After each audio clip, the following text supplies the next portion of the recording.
There's a quiet, almost stealthy loneliness that sneaks in around midlife, and it looks different from the loneliness of youth. Sometimes it arrives wrapped in busyness, in a calendar full of obligations, in texts that are practical and logistical rather than intimate. Other times it shows up as a heaviness in the pauses between tasks, a feeling that conversations skim the surface while you're craving depth. This episode isn't about convincing you something is wrong.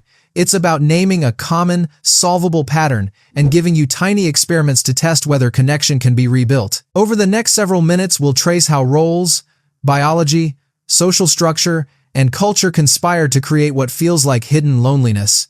And then we'll map clear, low-friction actions you can try this month to see real change. No moralizing, just curiosity, practical moves, and a few stories to make the ideas stick. Moving from that scene setting, let's begin with the felt experience itself. You've been in a crowded room and felt invisible. Midlife often multiplies presence and responsibility but thins out intimate connection. In midlife, many people report an odd pattern. They are surrounded by family, colleagues, and neighbors but still feel emotionally distant. That feeling isn't a personal defect. It's a predictable outcome of life's design. Years of role accumulation, busy schedules, and relationships that are useful but not necessarily reciprocal in the vulnerable ways that sustain closeness. Where younger friendships sometimes hinge on shared discovery and unstructured time, midlife relationships often revolve around logistics, school pickups, medical appointments, team deliverables, and household chores. Those interactions are important, of course, but they rarely provide the kind of sustained, reflective exchange that nourishes emotional connection. Naming the feeling matters because it flips shame into data. Once you say quietly to yourself that you feel disconnected, you reduce isolation's secrecy and open the door to practical fixes rather than self-blame. Try this small test this week. Name the feeling once to yourself or to someone you trust, and notice whether the shame around it loosens a bit.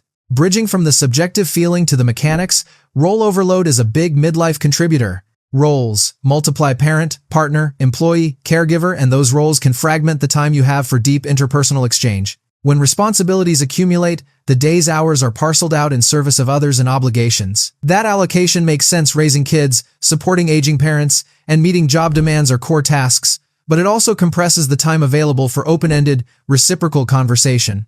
Emotional labor often gets folded into short transmissions, check-ins about schedules or logistics rather than long, reflective talks. The result is a slow attrition of intimacy.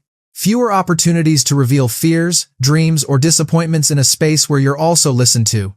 Recovery requires intentional reallocation. Pick one obligation this week you can delegate, reschedule, or simplify, and use the reclaimed 30 minutes for a focused conversation with someone you care about. To understand why loneliness matters beyond feelings, we need to look at the body. Perceived social isolation activates real biological systems. Chronic loneliness is associated with stress hormone changes, disturbed sleep, and inflammatory shifts that affect health. When people experience ongoing loneliness, their bodies treat it like a threat. The hypothalamic pituitary adrenal axis ramps up, producing higher baseline cortisol that can alter sleep patterns and increase vigilance. Over time, these stress signals can worsen sleep fragmentation and reduce the restorative quality of rest, which compounds mood and cognitive complaints. At the immune level, social isolation is linked in some studies to higher markers of systemic inflammation, the kind of low-grade immune activation that has been associated with cardiovascular risk and metabolic shifts. These biological pathways don't mean loneliness will cause immediate catastrophe, but they do help explain why long-standing social disconnection often shows up as physical symptoms, worse sleep, fatigue, and sometimes higher blood pressure. Importantly, biology is not destiny. Small, consistent social changes can downregulate these stress responses. Think of a midlife professional who assumed sleeplessness was just part of the job. After committing to 3 sincere social interactions weekly, 2 phone calls and a walk with a neighbor, their sleep improved and their resting heart rate dropped over a month. That's not a universal guarantee, but it illustrates how targeted social habits can alter bodily stress markers. For the next 2 weeks, schedule and keep 3 genuine social interactions, brief calls, walks, or coffees, and pay attention to whether your sleep, mood, or energy shifts. Flowing out from biology to social networks, another structural force is friend attrition. Friend circles often shrink after decades of life transitions, moves, careers, marriages, and caregiving reshape who's available in the room. Friends drift for many reasons: geographic moves, changing priorities, divergent schedules, or unshared life stages.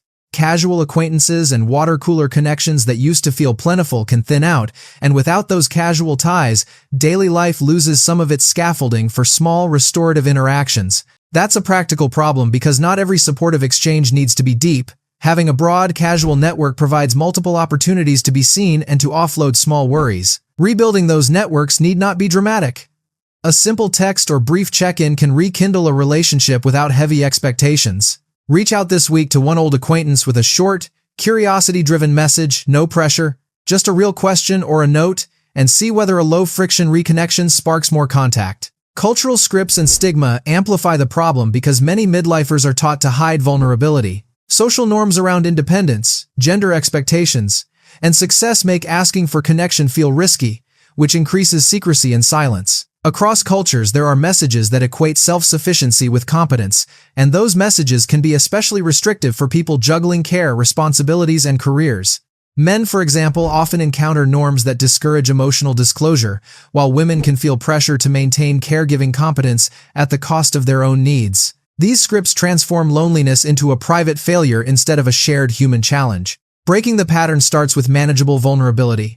A single, honest sentence to a trusted person that isn't heavy but is real. Try sharing one straightforward, non-urgent truth this week about how you're actually doing. You don't need to unload your entire interior life. Just practice the muscle of honest, low-stakes disclosure. Now let's step back and examine how larger structures, work schedules, caregiving windows, and community design shape isolation. When time is tightly scheduled and communal rituals fade, connection opportunities evaporate. Changing a single structural element can create outsized social returns. Think about structural routines. Long commutes eat into evenings, shift work fragments availability, remote jobs remove incidental casual contact, and intensive caregiving can confine people to homes with little social variance.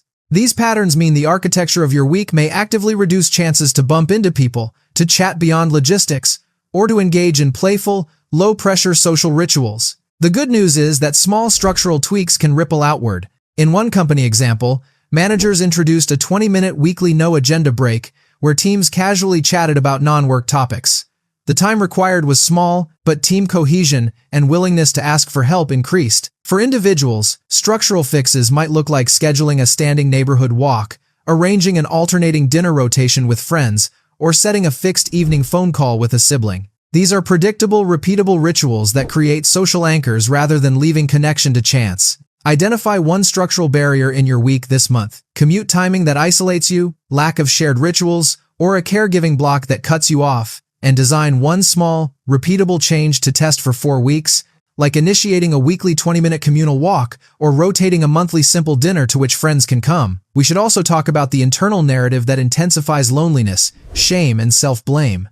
Loneliness is often wrapped in a story that you've failed socially, but that narrative is usually unhelpful and untrue.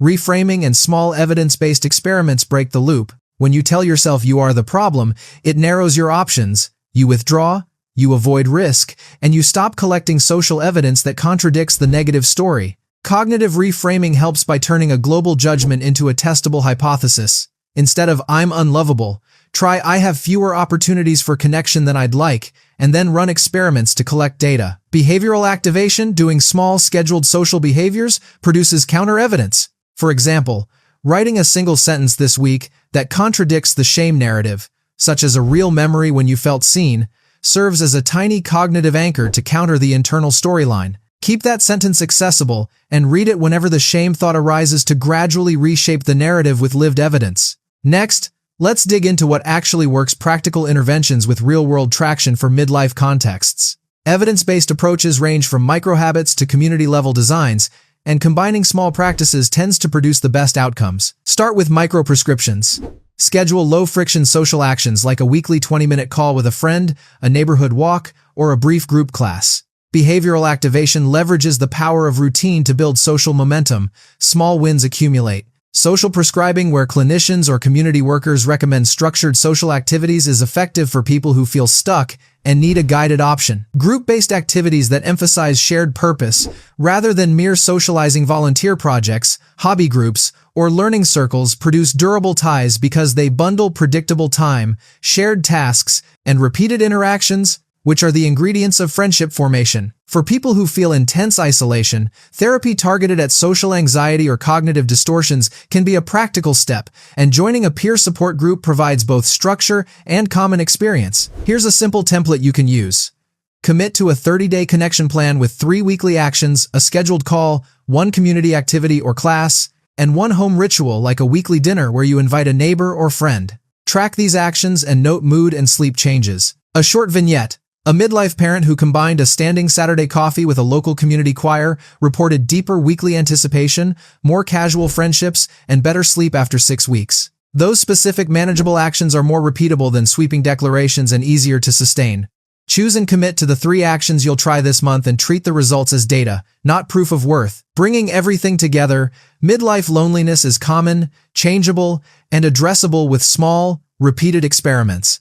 Notice and name the feeling. Reallocate a bit of time, change one structural element, practice vulnerability, and test simple social rituals to rebuild intimacy. Remember that these are low-stakes tests. Pick 3 small actions to try for 30 days: 1 scheduled social call, 1 community or group activity, and 1 structural tweak at home or work, and track what changes in your mood, sleep, or energy. Treat the outcomes as informative data rather than moral verdicts, and adjust based on what works. Midlife doesn't have to be a season of quiet shrinking. With intentional, repeatable steps, you can restore the social rhythms that keep you resilient and seen. If this conversation resonated, subscribe or follow for more practical, experiment-based ideas to reconnect and build better social architecture in your life.